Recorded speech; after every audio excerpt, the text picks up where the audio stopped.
With 11 murders already on this year's books, the funerals of these victims show the extensive impact of their deaths. Today, Vaughn Aubrey attended the homegoing service of two men whose families are no strangers to grief. It's been just over a month now since cousins Ricardo Slick Rick Rolle and Chaveeve King were gunned down outside their grandparents' Nichols Court Yellow Elder Gardens home. As police tell us, there was an exchange of gunfire between the assailants and what would become the victims. Fast forward to Tuesday, and a heavily guarded funeral service got underway for the two at Golden Gates Assembly amid bouts of wails, tears, and deep sadness. Officiating, Bishop Trent Davis charged that these deaths, like those of so many other crime victims, extend far beyond their immediate families. That when people are murdered, it's an entire community that suffers. And so we want to bring the hope of Jesus Christ, not only to this family, but to the Yellow Elder community and to our country by extension. And their pain persists. When families lose loved ones, it doesn't end on that day.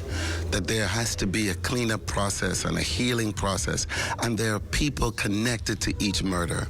And so my job today is to give hope to this family that things can get better, to give hope to the children that are left over, for them to know that there are people that do care. The two grieving mothers, sisters.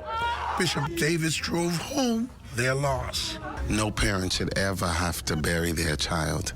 And so this is extremely difficult because this goes against the natural order of life. And so we want to reverse that.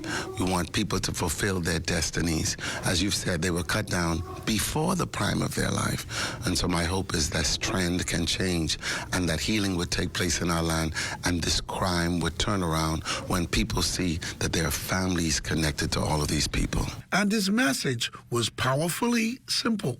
That we need love. That's what our country desperately needs, is love at this time. For God so loved the world. So my message is a message of love and peace and hope. And I believe that the word of God and the power of Jesus Christ will be able to comfort this family. Asked to comment on the Prime Minister's National Crime Address that stressed that criminals will not win, Bishop Davis said, "My view is that the plan that they've put forward is a comprehensive one, and I feel if we all gather and get behind it, for me, I really want us to focus on the prevention of crime.